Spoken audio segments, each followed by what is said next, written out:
Yeah, and also when people start their businesses, they kind of feel like, especially from startup, from scratch, they feel like I just started finally making some money. I don't want to give it all away. Yeah. Well, in reality, you know, if you don't give it all away, you won't grow anymore, and that's all the money you'll ever get. That's what people that I help now with their business, that's what I tell them. I'm like, you're going to make a lot of money doing everything yourself, but you have a job. And to get rid of that job, you're going to make a whole lot less more money for a while because you've got to give all that money away to them. But in that middle stage is rough. But once you pass that middle stage and you are really managing the business and it starts to get profitable again, I mean, that's where you were headed to start with. What it is, Brad Lee back again with another episode of Dropping Bombs. Today in the studio, folks, I got a double treat for you. You won't know them, I don't think, unless you're a Alabama fan and or you've been, you know, cutting down trees and brush for years because they are the, I would say, founders and CEOs. Are you guys co-CEOs? Yeah. Are you? Yeah, we're 100% partners. Yeah, she's in there every day. But I mean, at Brushmonster, is she known as the boss? With the employees, I am. So anyway, you guys, there's a company out there called Brushmonster, which is a skid steer attachment company. And, you know, they use those attachments to go cut down all kinds of brush. Trees even, I saw. Yes, sir. So how did you guys get, and by the way, it's Timothy Keith Meeks, but TK Meeks on social media, or Hannah.Meeks, and that's Meeks. So if you guys are looking for him, TK Meeks, Hannah Meeks on social media from Gadsden, Alabama. They're married for 6 years now. I asked if they were cousins since you were from Alabama. Second cousins, but that don't count, right? Yeah, you gotta skip. Well, third don't count, but we don't really care over there. Nobody cares. Nobody cares. That's a joke, by the way, folks. They are not related, but they are the founders of Brushmonster. Right. And the reason I keep looking at it is because I always want to say Brushmaster. Yeah, because there's one down the road of us called Brushmaster, so two different things. But Brushmonster is a pretty big brand. You guys are making some good dough. Yeah. It's, and you built it out of your garage or something? No, actually, that's what we was talking about. So we really, it was already a thing, but it was dead. So it's just kind of funny. Like, so I can trace like exactly how I come across this business since I was 15 years old. So at 15. Did you know her at 15? No. She would have been 5. Yeah, that's right. You're a patient man. Yeah, I had to wait a long time. That's what I would say about my wife. For her to come of age. If I were 15, my wife would be -6. Oh my gosh. Yeah, we get a hard time about our age now. I can't imagine that. Why? What's the gap? Like 10 years. It's not that bad. So I'm 54 and my wife's 34. No, 35 now. Yeah. Okay. That's 19 years? Yeah. That's normal. Yeah.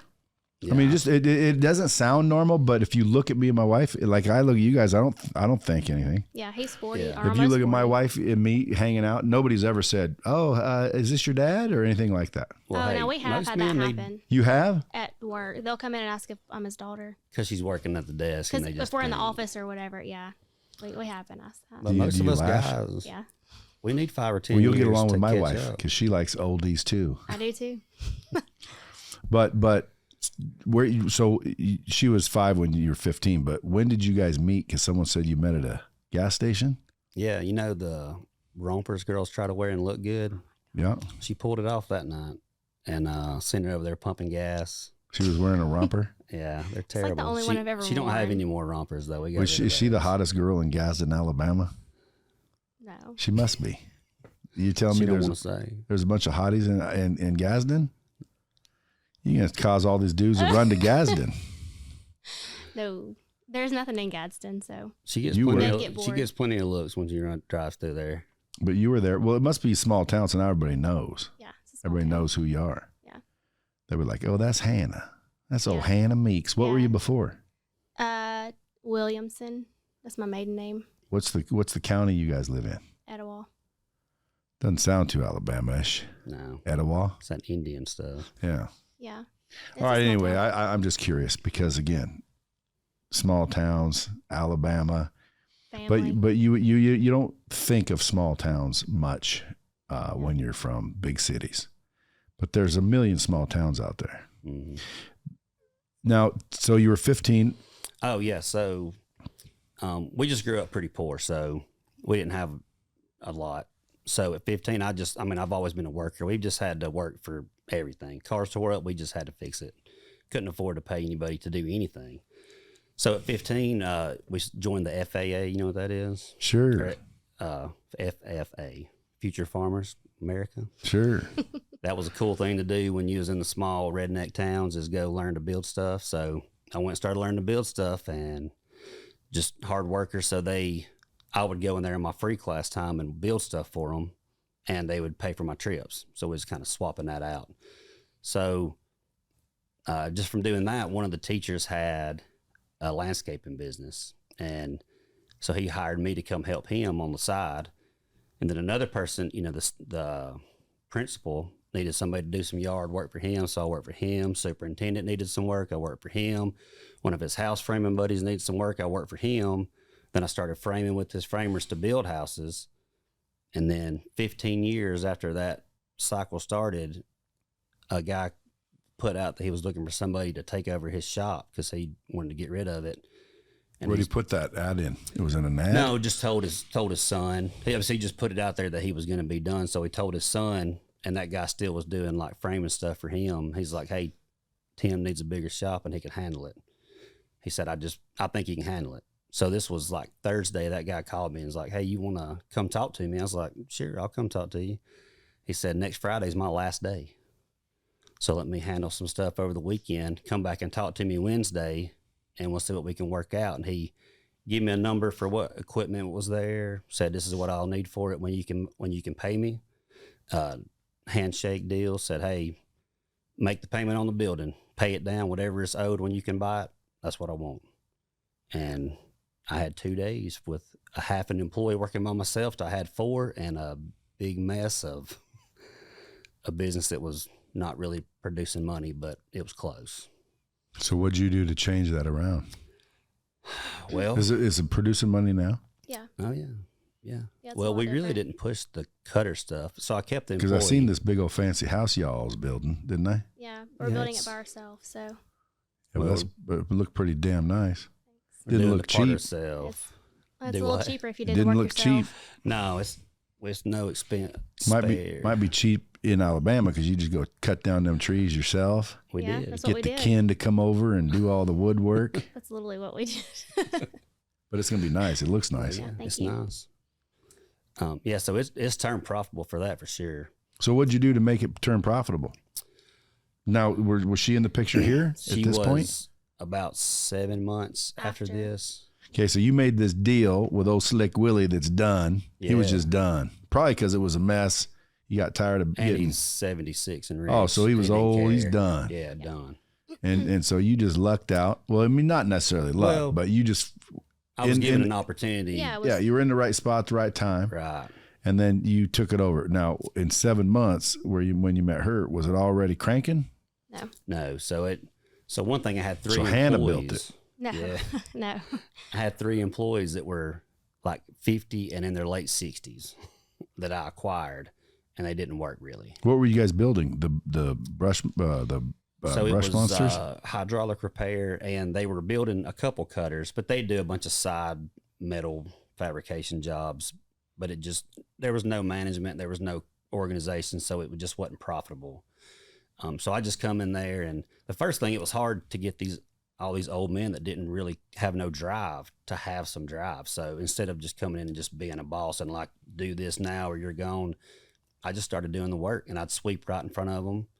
And I did everything, and it didn't take no time. They're like, they just like, I'm not going to let them do all the work right in front of us. So they picked up and jumped right in there. And so we turned that around pretty quick.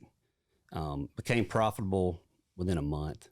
I had it making money, but I was just doing most of all the quality work that had to be nice. I still had to do it myself. But really what I thought made it kick off was when he redesigned the deck cutters. The Yeah, decks on the so cutters and was- the motors and stuff. I was so busy doing off-road fabrication that I really couldn't put time into the other to Brushmonster that much. We were selling some, but because it had a pretty good brand behind it, for the quality that it was. And so 2019, so that's was that logo there then? No, I did that myself. Okay. So 2019 is when I was like, I'm going to put the effort into this and see where it goes. And we redesigned everything, went from... Did you get a designer or you did it? I did it. Yeah. How did you know how to do it? YouTube mainly. Learned to draw on the computer. Just drawing anything I can draw to figure out how to draw. And then I just used the old ones enough, figured out what I didn't like, what didn't work well, and just wanted to make them more efficient. And more you get more use out of it while you're sitting in the skid steer instead of having to get out and still do some handwork to make the property look nice. So designed all that stuff into it. So say that again, because if anyone's listening about skid steer attachments, this is what they want to know. Yeah. Yeah, I mean because nobody wants to freaking run a skid steer and then have to get out and do what'd you call it? Handwork. Yeah, what's that? Yeah, handwork. What the hell's handwork? Where you got to go cut stuff down by hand. Well, why you want to do that if you got a skid steer? Well, a lot of them are not built that well to where they can get close to trees and close to other things. So I designed mine where you can get real close, so it looks better around what you're keeping. And most of them wouldn't do that. Well, and now around the first design that he did, we did have people come back and say, I mean, there was just things that he didn't account for. Abuse that I didn't account for. Yeah, for people abusing their machines. So redesign them again, and now they hold up very well. How are they abusing the machines? Just get rocks, dirt. Well, real we big built trees, for people, I designed it for people to push down. I didn't really design it for them to be pushed down. Just driving through terrain that's real bad, just wide open, tearing, the main guy that tore stuff up, he also tore 3 skid steers up. So, I mean, it's not like it was a bad product, but I still accounted for him too. So all that's built in there. So now you got just like a freaking ultra strong. Yeah, we don't really have issues no more. See, now when I think of Brushmonster and what you just brought up, I think and not only that, if I had a skid steer, your attachment was cool looking on my skid steer, the rest of them were just regular old attachment looking things, I'd buy that one. Yeah. Like, let's say, pretend for example, it had teeth. It has teeth. Huh? Has mulching teeth on the bottom. No, I know, but I mean, like, when I'm looking at it, it's just sitting there. It just looks... Well, it does look like more... it's a fucking monster and it's about to chew ass. It does look more bulky, kind of like bowed up looking. But paint, decals, stickers, I don't even know, but like I'm picturing teeth like a monster. You know what I mean? Yeah. Yeah. It's a Brushmonster. Yeah. So if it was just teeth, I'd be looking at the skid steer. Even if it was sitting on my trailer, I'd be like, dude, that's fucking badass because you got this mean ass looking, on purpose mean. Like you put teeth on it, like nasty, what was that? Alien, like those kind of teeth. You know what I'm talking about? Mm-hmm. Like nasty teeth. What do you think? No? I think we should just take a picture of your face. If you want to buy one, I could probably incorporate some of that in there. I'm serious, dude. I'm serious. Like, I'm trying to think what would differentiate. I walk in, I'm going to buy a skid steer attachment. I see all these other products. Which one works the best? Brushmonster. Well, which one looks the best? That one. What's the difference? That one's but it looks 10 times better. I'm buying that one. Yeah. Why? Because, dude, I want to look cool on my skid steer. Yeah, but people that don't care about how they look, they care about how they function. Is that right? Is that right? Well, I know I'm saying like they do care about how they look and how beefed up they are, but ultimately they want to know how well they're going to stand up to what. But you already win on that category, right? Yeah. Right. That's right. So now we want to separate you again with the rest of them. Just look like an attachment. Like there's nothing sexy about it. There's nothing mean looking about it. There's nothing cool. Well, I'll send you some prototype drawings and see what you think. As long as it looks mean, because dude, it's supposed to go basically knock down fucking trees and stumps and brush and shit, right? Right. Yeah. So, and by the way, how does it do that? Just, is there blades in there? There's blades on it, yeah. And you guys build and manufacture them. Right. Yeah, see, start to finish. And that's what that place was doing when you took it over, or no? Kinda. Well, so they were using a very basic design and they didn't do everything there. They did weld them together and paint. They painted them then. But we do all the cutting and bending and manufacturing there and powder coat them. But we went from like using a Chinese products to all these American products that are way more heavy duty, last longer. And I mean, that was really our goal, was we want to build something that customers can use and make more money, because one thing, it's more efficient and it's not going to tear up as often. So less downtime. Well, it worked out for you. It's worked out for us. So, and as you're growing your business, what are you learning? What were the top? What's been your toughest challenge so far? Really, so the service industry people in general, they're real secretive about bidding jobs, how to run a business. Nobody really wants to help as much. I mean, you'll see I'm in a bunch of Facebook groups with these kind of customers because I'm selling to them, and you ask a question about pricing, they'll just tear into you. Like, there's no real people that want to help. So learning to price stuff, learning where to source materials and different things, we just really just got on the internet and just kept looking. Sometimes we didn't even know what we were looking for, what it was really called, because nobody would really tell you. They didn't want to help you out. So just really that kind of thing. And then I would even say, like, with the quality of our employees. Yeah, which, everybody talks about how all these young guys don't want to work and they're not, they're worthless. Well, all our guys are young, and we build the baddest product out there. Looks the best, welds are the best. I mean, and they're proud of that too. And they're out there working in the heat, cold every day. Yeah. And they're youngins? Mm-hmm. Yeah. They're all under 30, aren't they? Except for one. Yeah, one's just barely over 30. But they started, most everybody's been there 2 or 3 years now, steady. Some of them start 20, Well, what else is there to do in Gadsden? It's like, dude, if you there's 3 jobs you want in Gadsden. Apparently, one at the old Brushmonster factory. That's right. Yeah, the 2 left. Third one is what? Oh, that's it. What's the second one? Well, there was one Goodyear plant. Goodyear. And then a steel plant, but And they then, both shut down. and then apparently the gas station. Yeah. That's right. That's where all the hotties are coming through. Now, let's tell that story. So you're at the gas station. She comes rolling up in a romper. I was already there. You were She was already already getting gas? Mm-hmm. So is it the kind you go in and get food and all that? No, I mean, it's just a regular gas station. Just a filling station. Yeah. You guys call them, what do you guys call them, by the So way? first- actually, yeah. First, Do you call them filling stations? No, gas station. just gas station. All right. So first we had met each other just barely. Like, we had seen each other around. We just hadn't really talked together. But I was on the way to a date. She was on the way to a date. Yeah. And Do both those people still live in Gadsden? My They date didn't did not live live in Gadsden, Gadsden. but they both live close. So they were both on the way to a date. We were both on the way to a date. And so I just pulled up on the other side of the pump and talked to her. And we swapped Snapchats. What'd you say? He was complaining about something. Probably. You can't. Nothing, just small talk. It was nothing, just small talk. I know, but you had to say something. Well, like you didn't know each other. Okay, so the truth, I mean, I can just picture him right now driving up going, No. "Goddamn girls ain't trying to get none." no, In my big old F-250 on 40s. that's not what you were in. You were on the flatbed. Maybe. But we knew each other. I mean, we had been around each other. We just were not looking for anything. Neither of us really looking for anything. But you knew And- each other. So like he's like, "Hey, Hannah." Yeah, like in passing, we had kind of known each You other. knew her name, everything. Yeah, okay. I would hope so. All right. So you didn't. I was trying to look for a pickup line because if you didn't know her, you'd have to. Yeah, no, there You'd was have to. none. You'd have to No. open with something. I knew her name. So we weren't really. There was no really connection other than at the gas station. We just started talking, I guess, and then 5.5 months later, we were married. And well, that means 5.5 days later you were humping. No. How long did it take? I don't remember. We went to lunch a lot before. All I know is the second date, Did you court I her? got jumped. That's What? Second date?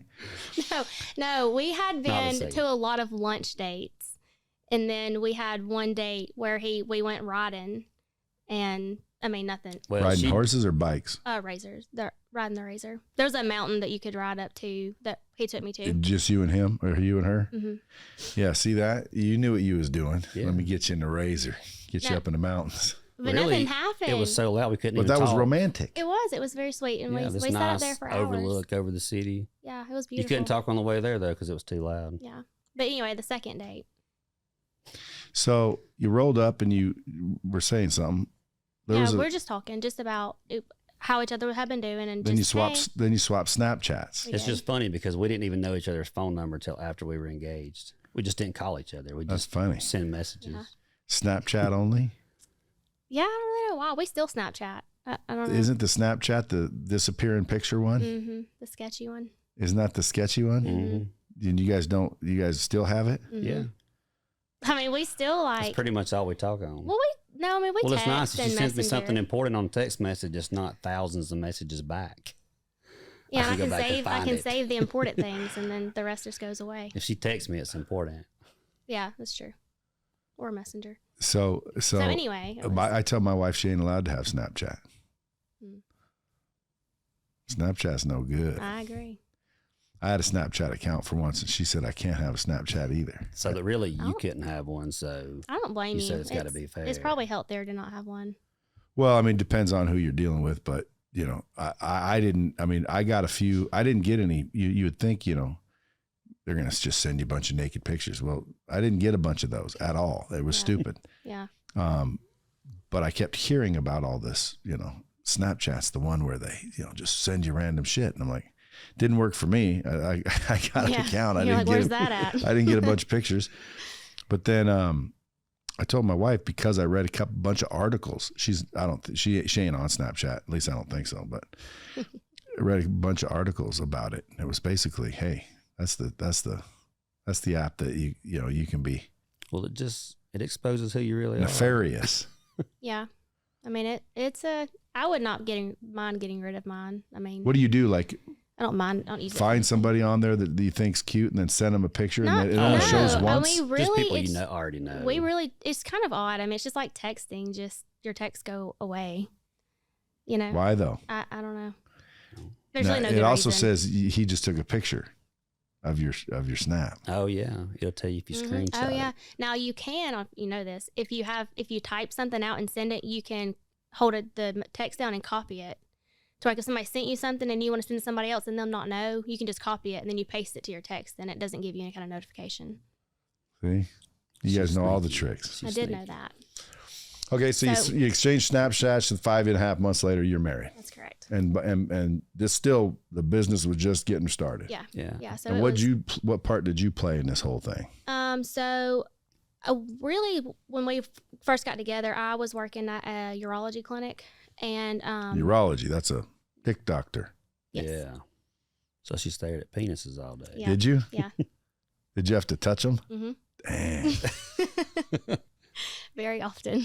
See, you and my wife would get along. She was going to be a nurse. So just yesterday we were driving along and she said she used to have to wipe asses. And I'm like, Oh, I didn't do gross. Are you that. kidding me? She goes, well, I was going to be a nurse. I said, Yeah. so you had to wipe people's asses? She said, yep. That's Had how to you wipe get their ass, started. give them a sponge bath. Yeah. I'm like, Yeah, I didn't. I do said, that. did you see a bunch of dudes' dicks? She goes, yep. I'm like, gross. You had to wash their dick? She goes, yep.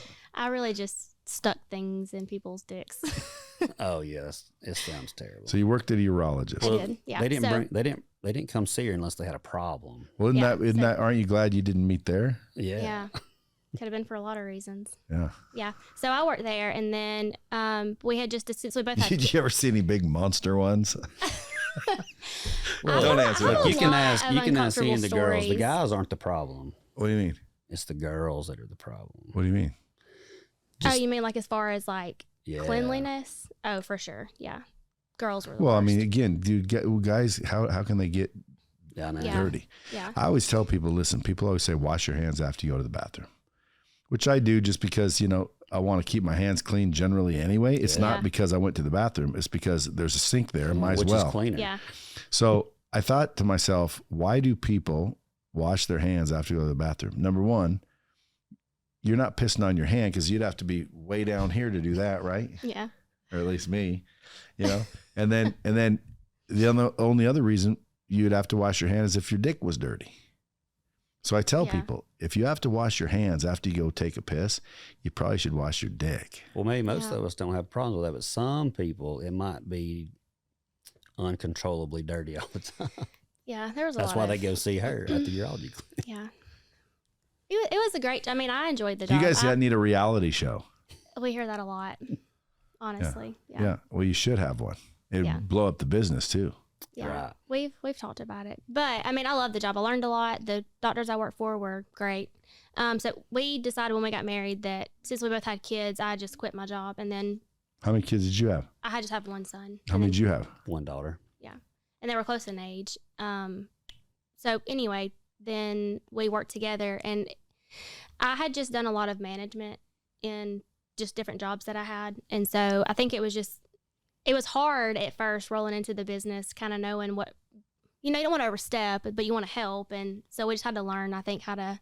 Well, I give her the option. She could be a gold digger and stay at home, or she could come to work and help. Well, it didn't make sense. Well, the And business, you apparently chose the wrong one. I love to work. So, I mean, the business wasn't booming. And I felt like, if we have a business, why would I stay at home when I could help? It makes no sense. It's it's Just if you're starting well, out. believe it or not, freedom. staying home, believe it or not, does help. No, Yeah. I agree. So I still did everything at home. Like I did both. I just had to learn how to manage my time. I had to learn how to manage kids and like our marriage, and then So you did the both? business. I do all of it. That Yeah. makes you double valuable. that's right. Yeah, I do both. So it's great though. So I was just out, and I felt like too, my time, I could use my time better to raise the kids, but also be involved in the business and just help where I could. So if someone's out there listening to this and they're like, damn, I'm just getting my business started. It's a little bit rough. It's a little bit tough. What advice would y'all give them? Yeah, a lot of advice. Go ahead. Yeah, so there's all kinds of. There's a bunch of different categories.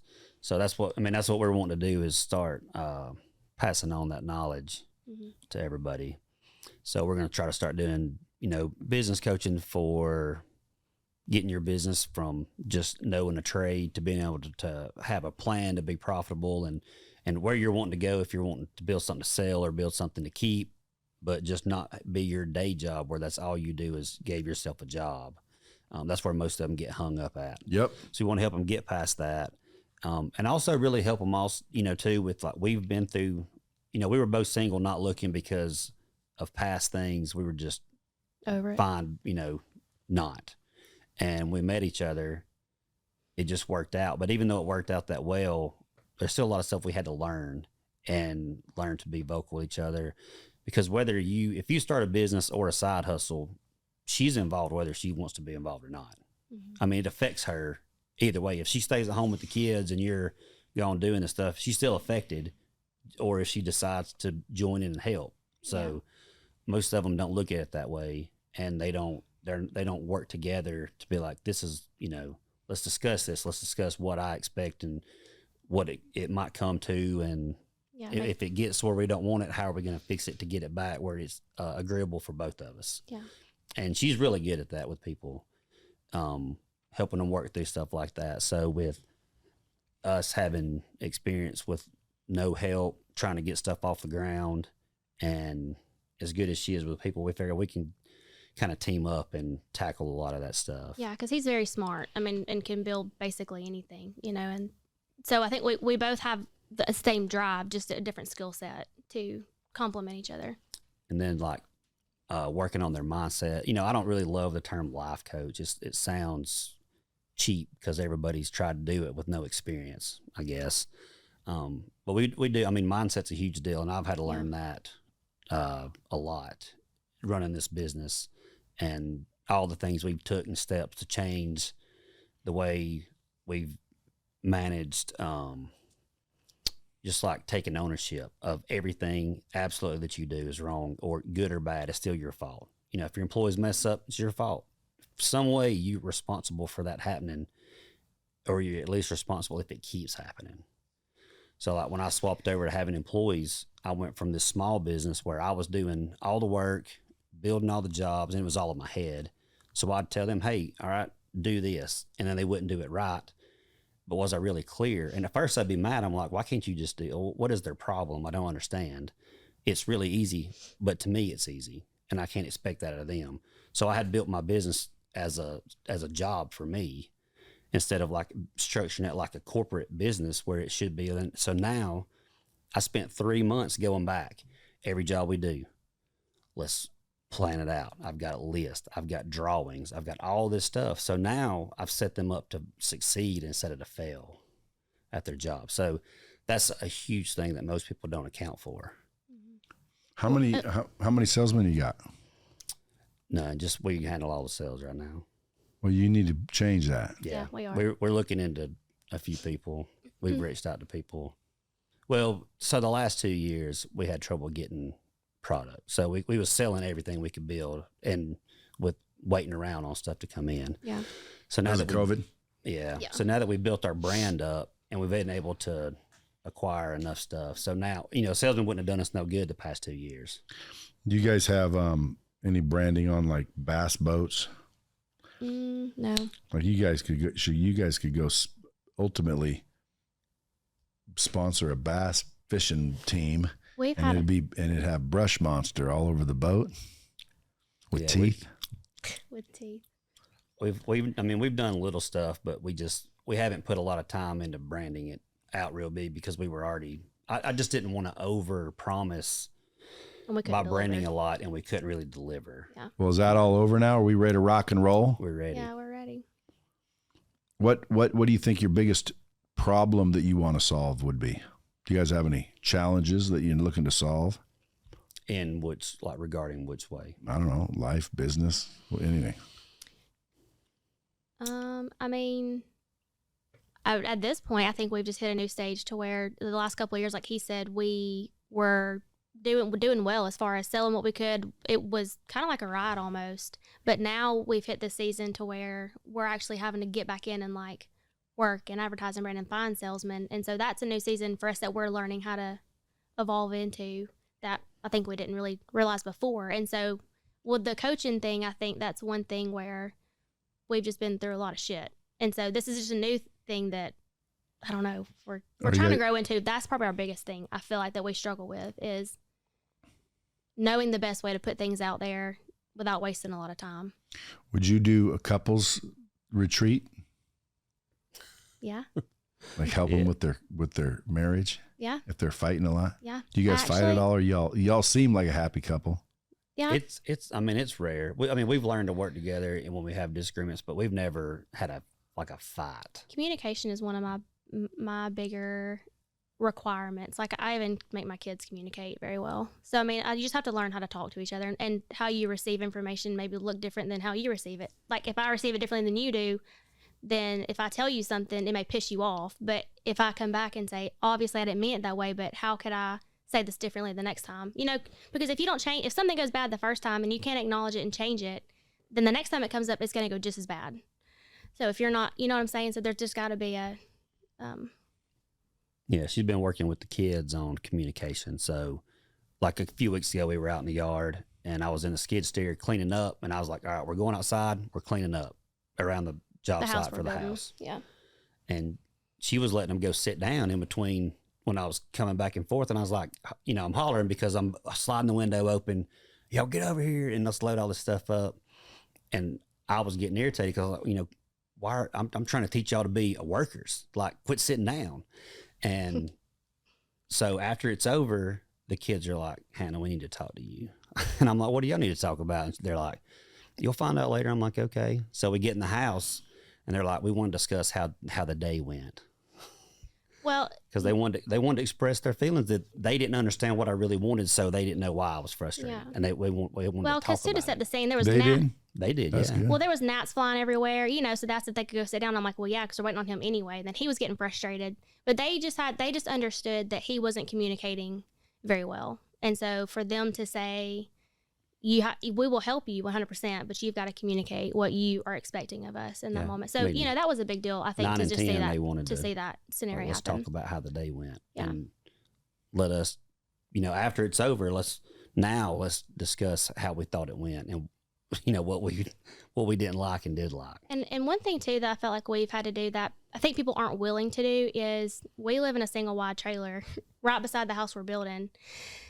And so he was going to talk about just like you're willing to sacrifice, like if you're wanting wealth or to grow your business, even starting out, sometimes it might be hard to say I live in a trailer you know, because you don't want to appear like Well, you're. in Alabama, that's a house. Yeah. Well, yeah, but It's a mobile well, the house. struggle may not look the same. The sacrifice may not look the same as what our sacrifice has. But for us, it made sense to not have a house payment, you know, and to just invest in the business Yeah, and then never- build our house as we could. Never had a house. I mean, it probably cost us almost as much to come see you as it did to buy the house.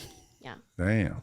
So I mean, you know, just That's learning. I want a couple of those, especially if you can live in it.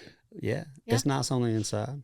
That's all that It's matters. faded. It looks a little pink the on the outside outside. doesn't look nice, but the inside looks nice. He actually a Yeah, story. but you're building it next to that house, so I mean, people Yeah. realize you're just using that as a temporary Right. domicile. But we Yeah. we didn't let Where'd it you live bother before? us. he in already the had the trailer? trailer when we got together. So you just been living there before you even started Yeah. building the house. Yeah. Then one Yeah, day you're so- like, we should build a house. Well, Well, what we're I'm- building in is his old shop. Yeah, I You built know the how to shop build a first. house? Yeah. From the ground up. Mm-hmm. How do you know all this? That's when I was younger. I was building framing At houses. the FFA. Yeah. Yeah. Yeah, A lot I of learned to frame and experience. wire houses. So we've built family houses too. Like we built my parents' house and stuff like that. Do you guys like small town life? I do. So what if you got rich and famous out of I will- Gadsden? I refuse to sell this house. I have put too much work into She's this got house. hundreds of hours of grinding beams. I have She said grinded she ain't beams for moving. years, so I'm not selling. So you're just gonna live there forever? Is Well, it your forever home? I told him I don't care if we bought another house at some point, but We can we have sure a as hell ain't vacation selling this home. house. We just that state. Are you guys putting little signatures in places no one will ever know? All the signatures are my grinding marks and all the wood. So what's what's next for you guys? Coaching. So helping. yeah, the coaching, but also we have that RockyHollow Metal was our off road business that that's what really got me. You know, like I wanted a RockyHollow Metal, RockyHollow Metal. just for the bomb squad in case they Yeah, want to gotta be Google a your little ass. clear. RockyHollow Metal. Yep. So when I was younger, I wanted a rock crawler because that's what we do out there because there's nothing else much.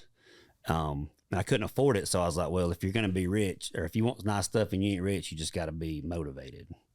So I went and learned how to weld and cut stuff and spent some time on the internet learning how to design different parts. And I took an old truck that I'd bought for $500 and somebody gave me a body of a Jeep and I cut them all up and put them together. So then I had an off-road vehicle. Well, it was way too much work to do all that by hand. So I was like, well, if I had one of these CNC, like a plasma table, I could cut these parts out instead. It'd be a lot faster. So I bought one, spent months learning to run it because nobody had them back then, and the support was terrible. And then after that, I just really couldn't build nothing for myself anymore because it just kind of side hustle took off. And that's what, at some point, you just make more money on your side hustle than you do your regular job. You know, I was making...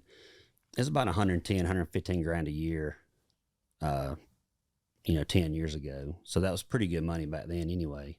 I mean, it's still pretty good money for Alabama, no doubt. It's medium income's like 28 grand where Wow. we're from. Yeah, not much. So you guys are known as the Richies in town. We look poor everywhere we go. We man. do look for where we go. But that's good. That's the smart way to do it. Yeah, Because it doesn't matter what people think. What matters is what you're doing. right. Yeah, that's right. And that's so building all that, to build that up, I built this brand new shop paid for, had tools paid for, but the sacrifice was I'm going to buy this $10,000 trailer and live in it because I didn't need that extra expense occurring every month if I could bypass it. So when I quit, I had really no bills, phone bill, power bill. They only got turned off a couple times, not too many. Is there any place to fish near your house? Yeah. We're on the river, or not? We're We're not not, on the river. but- Our town is on the river. Yes. Is it a good river? You can fish, but you can't eat it. How far is Gunnersville? Yeah, What, we got 45 minutes. Gunnersville Lake. It's a Gunnersville big- Lake is good. They do. It's big enough. They do boat races and stuff there, like them big jet boats. It's probably about 45 minutes from. So you wouldn't. So you wouldn't fish in the Coosa River and eat your fish. You'd drive down to Why? Gunner. Is it poison? Yeah, well, people dump stuff they're not supposed to in there. Like what? Just chemicals from the factories that ain't regulated. You might get somebody in trouble. You guys are funny, and it's. When are we going to see a TV show? Well, we're Whoever working wants to on reach it. out to us and want to start one. So So we are. So with that RockyHollow Metal, so we did kind of shut it down when we focused on Brushmonster because we just, and it was tough because that's like what got me started. And I was like, it's hard to, I've got customers, people that have supported us, and it's hard to just cut that out. But we just had to focus on what was really going to make us money, what was going to bring us wealth. You know, we didn't want to give ourselves a job forever. But what we are doing is we're starting to do like the giveaway structure plan. So we want to, we just, you know, not only with the coaching, want to help people, but also we've done 2 giveaways. We built these full off-road machines and done this charity stuff where we give them away to people. And we just really liked being able to just give somebody something that they usually couldn't afford, or, you know. Why don't you make me one? Yeah. I mean, if you want to. What do they cost to, if someone wants to buy one? Like, what if someone on the bomb squad right now is going, dude, those sound like badass. I'll take one. We'll get a resurgence of Rocky Mountain Metal right now. RockyHollow. Well, better than Rocky Mountain Oysters. Yeah. Sure. You guys ever have those? Yeah, yes, Lord. I ain't had them, but Lord, I heard of them. Damn. Would you eat one? Heck no. Would you? I mean, I guess if you pay me enough, I would. I guess you've already Hell no. ate some. Huh? You've already ate some? Hell no. Dude, listen. My father-in-law eats everything. Like, everything. Name it, he's eating it. Possum. I always say, you eat beaver? Oh, yeah. You know, you try rattlesnake? Yeah. You know, everything, anything. And he likes it. He looks for it. The other day, probably just likes to mess with people, so that's what he enjoys the most. No, he the other day he asked genuinely if likes it. Rocky Mountain Oyster. I said, dude, listen, when they're done with, like, I won't even eat venison. Really? Like, why? Just gotta soak There's it. a cow right there. Yes. It's just lean. I mean, it's leaner. And if you're going to Tastes shoot gamey. it, you might as well eat it. Soak it. I ain't gonna shoot it either. I felt. Did I tell you the story about my traumatic hunting trip? No. No. Dude, I butchered a freaking animal once, and I felt so Like bad by for it. hand? I said, I'm not going to hunt anymore. And I never have. You mean You butcher did it like by you shot it hand, but didn't or kill what? it? What do you mean? No, what happened was we shot it, it fell. We go over there. It's sitting there with this big ass eye open, and it was going, and it sounded like, you know, and I'm like, poor little guy, I'll freaking put it out of his misery. So I point my gun in its head, and I turn my head so I don't get blood splattered in my face, because I didn't know what was going to happen. And I pulled the trigger just to put it out of its misery, because it's going, and I feel bad. And it's got this big old eye looking at me, and I'm like, man, we're assholes. This thing was just trying to get water. Yeah. And so I'm like, we're assholes. This isn't even nice. So I'm like, I got to put it out of his misery to be nice. Yeah. And so I looked away, and the gun moved a fraction of an inch, and I pulled the trigger, and it shot its jaw off. Oh, yeah. But it didn't kill it. It just shot the bottom jaw off. So now it's sitting there with no bottom jaw, screaming even louder. Mm-hmm. And I'm like, oh my God. So a dude I was with named Scott comes up with this big old buck knife, lifts up his back leg, and just, Yeah. and all of a sudden, That I'm was like, it. yeah. And then he basically field dressed it right there and just took basically the good parts, like the back strap and just a few pieces, and then just left a big steaming pile of fucking flesh. And I'm like, And that we are the smells. rudest, meanest, like, that is the grossest. I'm never doing that again. I go, that is so rude. This little old deer was just trying to get a drink of water. Yeah. And besides, my point was, there's hamburger in the grocery store. There's steaks in the grocery store. Like, why did I have to kill that? Now, would I kill an animal and eat it if my family was starving? 100% Yeah. Do I think it's fun to shoot things? Oh, absolutely. I'm no angel. I'd love to shoot animals. The problem is I feel bad once they're dead. Yeah. Yeah. Like, I don't just go hunters. out and like shoot animals. I don't care what they are. Like, to me, I feel bad for them. Yeah. Except for one, and it's not really an animal. It's a fish. Like, fish, I can fish, but I let them go.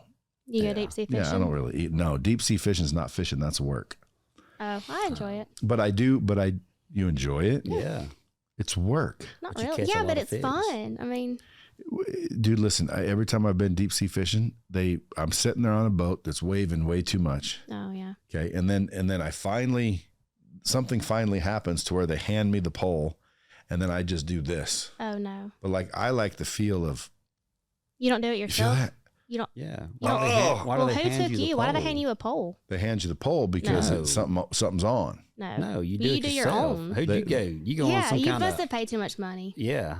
I've been on one where they got all the rigs set up, and you're going. All of a sudden, one thing goes doing, and it Yeah, means there's no. something on, and No, then that's they grab not. the pole and hand it to you. That's not what No, I we mean. go out and they You find actually- a fish on the depth finder and they stay there and you fish like normal. And you feel them tugging you. And you do it all. Well, then I'd like that. Yeah. But Yeah, I that's- also like it in the lakes and rivers. Yeah, I mean, yeah. I don't want to Steelhead, sit there and just wait salmon, for, get a trout. hit and Those just are my reel it in. favorite. Bass. Yeah. I But have a- but still, for some reason, I don't mind pulling a fish out of the water, and then I always let it go. But even when I didn't, I just take a little back, pop it over the head, throw it in the cooler, and we're gonna fillet that later. yeah.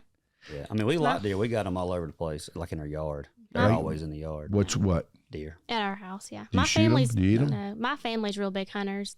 So at my dad's house, they hunt, but we don't at the house. We put deer feeders out just to But watch they 'em. also eat them, I bet. They do, yeah. They eat. My family eats a ton of deer meat. Yeah, they won't kill it unless they eat it. Yeah, they eat it all. Why don't you call it venison?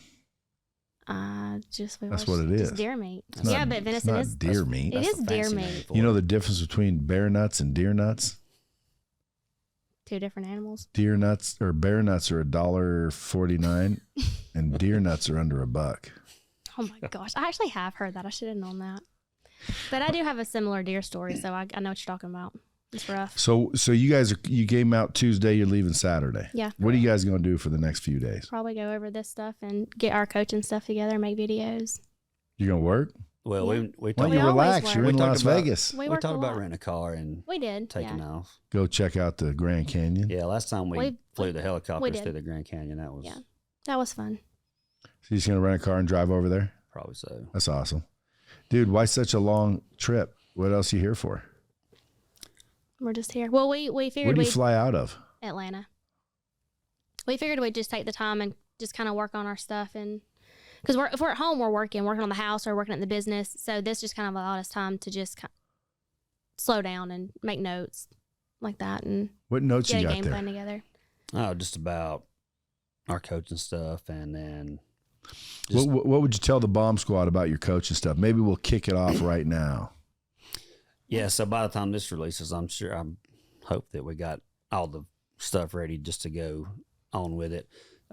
First, we would just work on like your vision, see where you're headed, like we talked about before, and then we get you in the right mindset, get you able to handle the different stresses and the changes that you got to make, and get working on fitness, getting in better shape, because that helps also your positive attitude. 100%. And then identifying crucial employees, like, because a lot of people they start out there like, I'm going to hire the cheapest employee I can hire because I'm scared to spend the money because I don't want the cost. Then hiring somebody so cheap, they rework or do all the work. And or cost them more anyway. It costs them it more does. and more work because now they're fixing what they would have had to do themselves anyway. So, and I did some of that. And then one day I hired somebody for double what I was paying everybody else, but they could weld better than me. And he still works there. So now I'm no longer a welder. So that Okay. was my biggest problem. That's because you're building a business and not a job. That's right. I was firing myself from that job by hiring somebody else. Which, again, probably the best move you ever made, isn't it? It is the Yeah. best move. It was See, that- scary to pay somebody so much money than we had already paid them before, but now if I'm back there working, the business ain't growing. And that got me mostly out of the bag. Yeah, and also when people start their businesses, they kind of feel like, especially from startup, from scratch, they feel like, I just started finally making some money. I don't want to give it all away. Right. Yeah. Well, in reality, if you don't give it all away, you won't grow anymore, and that's all the money you'll ever get. Right. Yeah. So people don't want to get rid of it because they remember not having any. So when they finally get some, they hold on to it, and it's like, dude, now they stunt their growth and they no longer grow. Yeah. They need to think like that's not even theirs. Just pretend Yeah. that it's all budget to go back in to where you're broke. You're living in a trailer. And you're going bing, da bing, da bing, da bing. And next thing you know, now you got millions of dollars, all kinds of shit. And everyone's going to be like, how'd you do it? And, you did it the right way. Yeah. That's what people that I help now with their business, that's what I tell them. I'm like, you're going to make a lot of money doing everything yourself, but you have a job. And to get rid of that job, you're going to make a whole lot more money for a while because you've got to give all that money away to them. But in that middle stage is rough. But once you pass that middle stage and you are really managing the business and it starts to get profitable again, I mean, that's where you were headed to start with. Yeah. What's the best business training you've ever received? The best business training, honestly, just the crap we've gone through and learned. I mean, Yeah, there's not really a lot of training out there. There was nothing Dude, for I us got to I go got a through. course that we just finished for a guy by the name of Keith Cunningham. You know who he is? Mm-mm. He teaches Tony Robbins Business Mastery every year. Yeah. He built several $100 million companies. Lost $100 million cash when he was 40. Like just a business icon for years and years and years and years and years. You know, teaches business mastery every single year. That should tell you everything. Tony Robbins says, if you have a chance to work with this guy, dude, move mountains to do so. Right. So his name's Keith Cunningham. He wrote a book called The Road Less Stupid. A lot of people don't know it, but he's also the rich dad from Rich Dad, Poor Dad. Oh. He's the rich dad. Yeah. So he had this 4-day MBA. And for 4 days, you would fly into Texas at his place. He would only let like 300 people at a time come, but 300 people every time he did it, packed over. I mean, like, dude, the thing sold out in like 8 hours when he announced it. You flew in there and you spent 4 days learning how to buy, sell companies, look at profit and loss statements, figuring out the dials in a business that matter, so you can see exactly what's going on. Companies, you know, were obviously growing. He started taking, you know, some equity in companies, just crushing it, right? Yeah. And everybody who was learning from him, crushing it. The way he says things. So he's so rich now, he's like, I'm done doing it. So he shuts it down. Well, I went to 2 of them, and I'm like, Keith, you can't shut that shit down. There's all kinds of people that still need to learn this. Yeah. And he's like, you know, well, Brad, you know, pretty much, you know, I did my part. You know, now I want to enjoy life a little bit. I said, well, just so happens I have an interactive virtual training system where I could literally just take the course, drop it in, and then people can just have it on demand. Yeah. He charged $8,000 to go to that 4-day event. Plus you needed hotel, plus you needed everything. And I'm telling you, any business person operating right now needs to know what's in that course. That's the guy you just had on the podcast that was talking about he just done his last live deal. Maybe. Yeah. Keith Cunningham. Yeah. I think it's. Yeah. So we got his course coming out. I'm going to promote it. Like, I don't promote people's courses, but I'm promoting his only because I believe in it that much. Anyone who has a business, like, you guys should own that damn course no matter what. Yeah. It is all on demand. He doesn't, like, you know, call you and try to upsell you this or upsell you that. It's just the course. But instead of $8,000, number one, it's $4,900. Instead of 4 days in Austin, you don't have to go anywhere. Yeah. And not only that, but like, everybody in your organization theoretically can now understand what the true optics of business are. Do you guys know how to read your financial statements well? Yeah, we keep up with all that. I mean, there's a lot of business owners like you guys will just hire people and say, you guys figure it out, but you don't know what's going on. No, we know our percentages. We know. That's why I'm wondering, like, how did you get that knowledge? Just time to do it. Yeah, and just made it up as we went. You guys need this course, dude. Yeah. I should sell it to you as soon as we're off here. Because I'm telling you, man, you guys will be like, man, this was most valuable, unbelievable. Yeah. Everybody that sees it says it. Yeah. Can't wait for it to launch.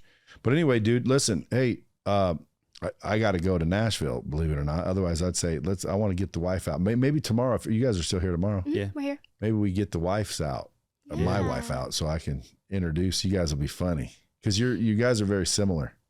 You both like oldies. Yeah. You both used to touch wieners for a living. That's funny.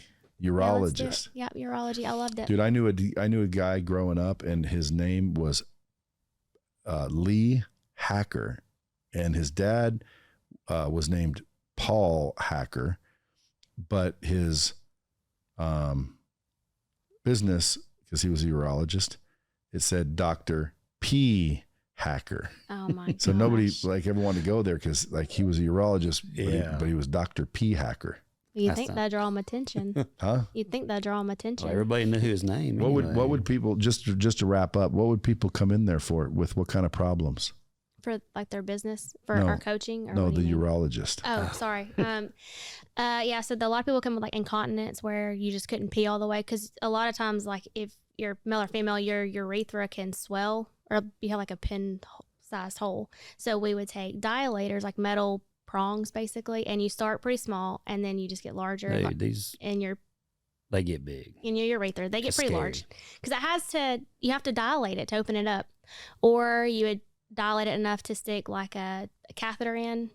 Yeah, we would do biopsies for prostate cancer. We would do testosterone. We would take cameras and stick it in your urethra to look inside your bladder to check for bladder cancer, all kinds of stuff. Yeah, so it was a lot of. Oh, and if you had if you had prostate cancer, you would do like different treatments. So you'd come in, people would even have like prosthetic things put in there. At your office? And not they would have it done, and then they would come in like for follow-ups or whatever. Prosthetic ding-dongs? Yeah, or like kidney stones. We did stiffeners. Yeah. Oh, stiffeners. Yeah, like little pumps or whatever. We did kidney stones. Anything with your kidneys? Did Really? Yeah, because they would. What were you, like a nurse or an assistant? Yeah, I mean, I didn't go to like nursing school. I just learned there. But I guess technically like a medical assistant. I guess technically. But they would have lithotripsy where if your stone was too large, they would go in with like a laser and bust it up. And then so you would have this stent that would hold open your urethra. Well, no, it would like hold open like whatever travels from your kidney to your bladder, basically, to help keep it flowing. And they would catch the stones that would come out of their pee, and you'd analyze it and all kinds of things. Are you glad to be out? Yeah, I actually genuinely enjoyed it. Like You miss it? Not enough to ever go back, but I'm very thankful for things that I learned in my experiences because I made a lot of really good friends, and even the physicians there. I can see all the old dudes walking in there going, well, hey, you're going to have to touch my wiener. I'm telling you. No, I'm not. You're for real. There's a lot of... It's some wild stories. There's a lot of wild stories, yeah. But I mean, you know these old guys are coming in there with their dick problems and then seeing you behind the counter knowing full well you're going to touch it and clean it and rub it and whatever you did. Well, yeah, but a lot of when people get uncomfortable. Uncomfortable? Most of them are nervous when they come in. Most of them are nervous. I'm like, all right, go ahead and get undressed. I'll be back. And they're like, like. What do you mean? Well, they're just, I don't know. I'm about to come in there and touch. Did you ever see a micro penis? No. Is there such a thing? Yeah, there is such a thing. When I've Googled it, it looks like, oh shit, like, dude. Ugh. Yeah, I never had that. And there's a couple that were harder to handle, but I mean. Harder to handle, what does that mean? Well, I mean, they're not micro penises, but just, if you had to I don't know. Get a hold of it? Yeah. You have to pull on it and do all kinds of things to get things to work the way you want them to achieve whatever it is you're trying to achieve. Would you smile or laugh or? No, it was nothing to me. You'd be in trouble. See, right now there's all medical professionals listening to this going, Brad, don't be a dumbass. Quit being a dick. Like it's, but hey, I'm juvenile still. Just like I asked my wife, what would you do? Like if you're giving them a sponge bath and they started to get wood, like wouldn't they get wood? She goes, yeah. I said, what'd you do? She goes, you just take a number 2 pencil and whack it. Pop it on there. Is that true? Well, I never did that, but I actually did have a guy that none of the other girls liked to mess with because he was really perverted.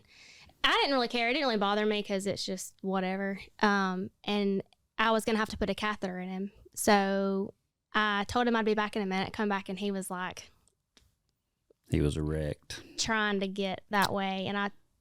Just whatever. She said what they don't understand is they want to impress them, but it hurts way worse. If it's hard? Yeah. Well, and he wanted, typically you'd have them lay down, and he was like, I want to stand up. So of course, I mean, I had to get down and but I wasn't that gentle, I guess. I don't know, because it just made me mad. How long ago was this? It was before we got married. It was 2016. About 6 years ago. So recently, you can still vividly imagine.